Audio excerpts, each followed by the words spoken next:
Hello, everybody. Hi, Jamie. Hi, Lisa. Hello, sweetie Eric. How are you doing? Erik says hi. He E- says hello to everyone. Eric, I'd like to thank you for an amazing Channeling Eric weekend of effing enlightenment, as you call it. It was just mind blowing, life changing, and I don't know of any person there that didn't use those adjectives. That's very thank you. And Erik says, of course, he's got his arms up. He said, Mom, it was fucking enlightening. Yeah, there we go. Okay, you can say that. That's right. Today, we're going to talk more about the spiritual basis of disease, Eric.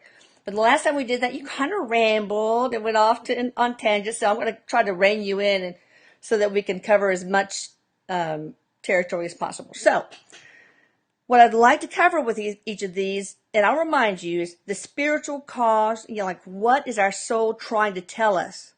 And I know you can speak in general terms, but I know that there are all sorts of different possibilities depending on the individual case. I'm aware of that.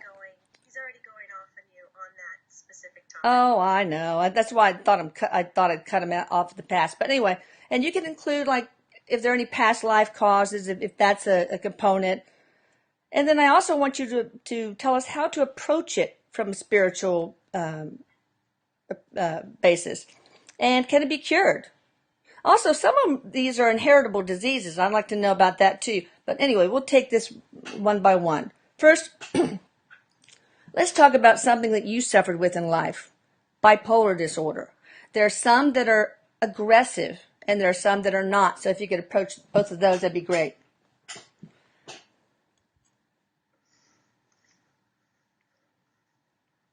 I'm trying to get him on track. Good luck. Yeah, most of the comments he's been making so far are what you highlighted in the beginning, how different it is for each person. Talking about his bipolar issue, he air quotes it.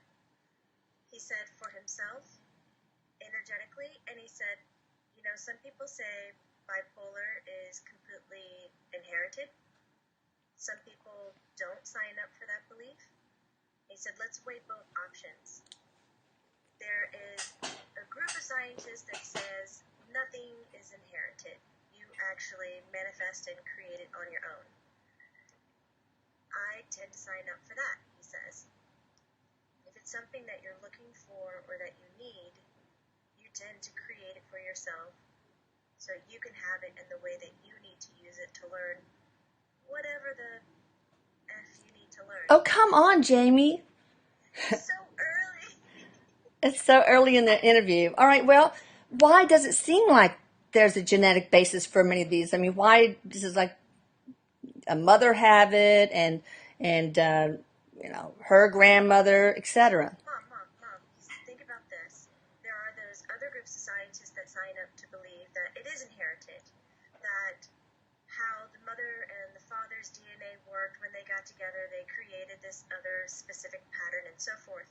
So they're thinking of it as a very mechanical kind of a process, when we all know that the development of cells and DNA and how they're placed in the body is not specifically 100% reliant on mechanical. It's relied on environmental issues and energetic issues. But science hasn't really owned up yet that there's an energetic value to this entire process. So a lot of this conversation falls flat or seems crazy or woo-woo. But just give us a few years, 3 to 4, and we'll start to be able to talk about how the energetic environment affects the DNA and actually how this trumps the inherited disease or issue that you're gaining or receiving from parent or parents. So why does it seem like it's inherited? He said, if you think about it, if you're coming in with a specific disease or issue,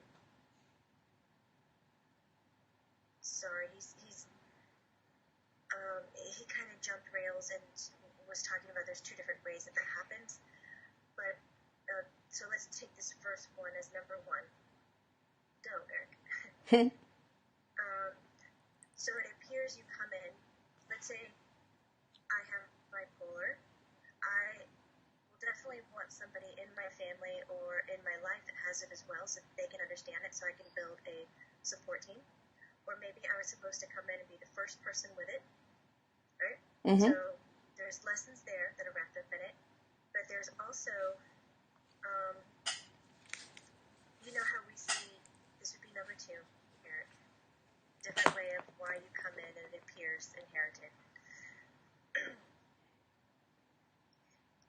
How you have your pets, you know, sometimes they will mimic or take on your energetic pattern that creates your physical issues, that shapes your DNA. Well, we can do this as well. So I come in, I don't have bipolar, but let's say my grandma does, and I'm with my grandma every day, and I love her a lot, and she has it. So I've been around her for 6, 8 years, 10 years, 12, and all of a sudden I have bipolar, diagnosed with it. But I didn't have it before. So they say, oh, it's inherited and it's coming out because of his hormones. When really, a very viable answer could be, I love her so much that through my compassion of all those years, I've adapted that energetic pattern, and now it's physically showing up as bipolar. That's interesting because I can see that because in my own life, and I talked about this during the Channeling Erik weekend, I've seen that pattern happen. For example, when my father developed a blood clot in his leg, a couple of weeks later I did. I never had it before. And when I saw a show on Marcus Welby, MD, this little kid developed this rare, well, not really rare, but disease called ITP, idiopathic thrombocytopenia purpura. I love saying that. Makes me seem so smart. And then a couple of weeks later, I get that too. So, you know, I can understand that. I see it in my own personal life. He just stood up and shouted, it's the power of the brain. What you believe in is what you manifest. If you're attracted to and you see it and it entertains you, or you feel like you could use it for some reason, whether you deem that for good or bad, remember there's no good or bad, there's no judgment, there just is, you will start to manifest that and create it in your own body. Even if on a subconscious level, obviously. Totally. Okay. Because we all know for damn sure you weren't trying to get a clot in your leg. Sorry. Yeah, wee! Of course she wasn't. But he says through your compassion and wanting to understand your dad and being kind of separated from him for whatever circumstances, he goes, we don't have to talk about that now. But you reach out to him energetically to heal, to help, and you mimic, and you end up with that. Just because you're hanging out with someone who has a disease does not mean that you won't get it. So people, please don't lock yourselves in your home. Please don't walk around with rubber gloves on or a rubber hat over your head so you can protect your thoughts from being. Sounds like you're talking about telling people not to become human condoms. Yes. Not to cover themselves with the condom. All right, so, well, can you give me 2 or 3 instances, spiritual causes of bipolar disease? This is sitting down now. 2 or 3 incidences for. I mean, causes. You know, like arthritis might be caused, like vision problems might be caused by, you know, taking your life for granted. You know, things like that. I mean, I feel like it's our soul trying to make us wake up, using the body to do that, and trying to help us change course or do something different. Yes. Yeah. He says number 1, it allows you to keep 1 foot in the beyond and 1 foot in the body. Mm-hmm. He goes, why? He goes, come on. Isn't anything by absolutely wonderful? Hint, hint. Wink, wink. So, for me, what I got out of it is that I had a human experience, but I had this huge distance from being human. I could puppeteer myself through things, and I knew the right way to do it. I knew how to listen. I knew what to say, what a good reaction would be. But at the same time, I was just enough distant from it to where I could have this different perspective on it, which would make for a badass psychiatrist. Seriously. He says, but bipolar people have a hard time grounding themselves. And then the purpose for that is so that they can have that other foot in this different dimension or realm or the afterlife beyond. He goes, whatever the hell you want to call it. Being able to do that, it allows you to see human life in a completely unattached way. Which you It's need. not that you don't love it, Mom. It's like you totally love your life. Like you're totally in it to try to win it. But there's this whole other supporting, like, energy that says you don't have to be involved as much as you are. He goes, what did you want to say? Okay. It was out, man. Okay, wait, hang on. I don't know. I can't remember. He You says, my tell mom's me. having a brain fart. I know, I always have those. It's called getting old. So, is that the main cause? I mean, one of the most common causes, I'll say, of bipolar disorder? Best one, that was the best one for me. Oh, yeah, I know what I was going to say. So, really, that was important to you so you can learn to observe in a disconnected way and that way become a better teacher the way you are now. Yes, he's saying yes. Okay. Any other cause? Well, some people choose bipolar to be a sabotaging element so that they cannot have intimate relationships. So it keeps them removed from emotional values. Okay. So it's not so much about being in the human life and being in the beyond as it is staying distant from emotional connection. All right. Well, very quickly, because we're running out of time, I'd like to ask you a couple of questions in regards to bipolar disease. Is there a way we can approach it and ameliorate it spiritually? And can it be cured?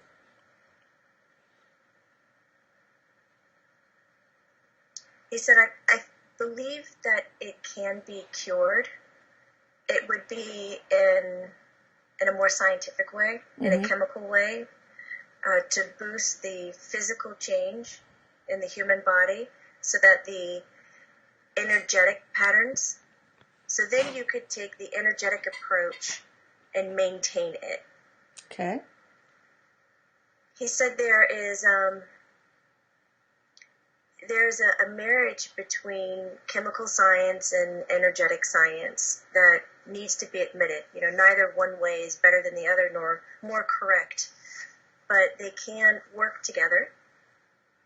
God, he's giving me the image of digging a hole. Oh. But it's like it's morbid. It looks like a grave. Oh, great. You know, like you have this big old shovel, right? And it can dig out a bunch of dirt. That's like the science part. Bam, it gets right to it. It makes really physical alterations. And then the energetic side is when you come in with your own hands and you're scooping out dirt and moving it. It's very involved where you're manipulating the situation. So sometimes you need both to get over the mountain and reach your end result. Energetically, spiritually, how do we address this? It's about allowing the bipolar person to be in the moment and not seeing that if they're swinging to one side or the other, that is good or bad, or that they need to stay present. That it's a lot with like Alzheimer's, with autism. People have a hard time staying present in the now, or being linear. You know, first you have to behave like this. First you brush your teeth, then you do that, then you do that. Because a lot of times we don't want to behave that way. So why is the outside telling us we have to do that to be normal? What his arms are up in the air. What the fuck is normal? And why are we all trying to behave that way? Why can't we uniquely be ourselves with our disease, dis-ease, illness, whatever uniqueness that we have, and be deemed normal for ourselves? That's the way that we can approach this kind of illness to make it easier on the person and make the bulk of the way for them. Patterns, it's kind of how he's talking about behaviors or reactions. Ding. All right, so lastly, what advice do you have for people with bipolar disease as far as, you know, how to deal with it and how to ameliorate it? Do they go to a past life regressionist? Do they go to an energy healer? Do they get Reiki? I mean, other than the scientific, other than the medical, chemical, scientific way. Yeah, they get a team. My first bit of advice, if you have bipolar, I would say, I hope you like fucking puzzles. He just kind of flops back in his chair. Just because that's what we are. When you have bipolar, that is what you are. And not one particular focus. Like, I think what we call the normal person, you can have one personality and one focus, and it works in every situation that you have throughout your life. Bipolar's not that way. We have to adapt our personality and change our outlook to be able to receive a correct, answer in our situation.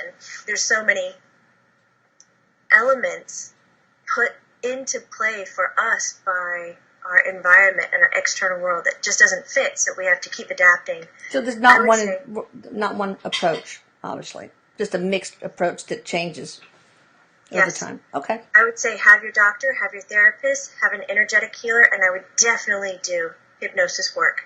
Okay. Thank you so much, Erik. That's the lowdown on bipolar disease. And on another video, we'll talk about the aggressive type bipolar disease, but we ran out of time for this one. Bye, Jamie. Bye, Erik. I love you guys. Erik's blowing kisses. Bye. Check out Jamie's site withloveandlight.com. You've got to go to the next Channeling Erik weekend. Oh, we'd love to have you. It'd be awesome. And definitely check out the Channeling Erik blog. And remember, it's Erik spelled with a K, Erik. Talk to you later, guys. Bye. Bye.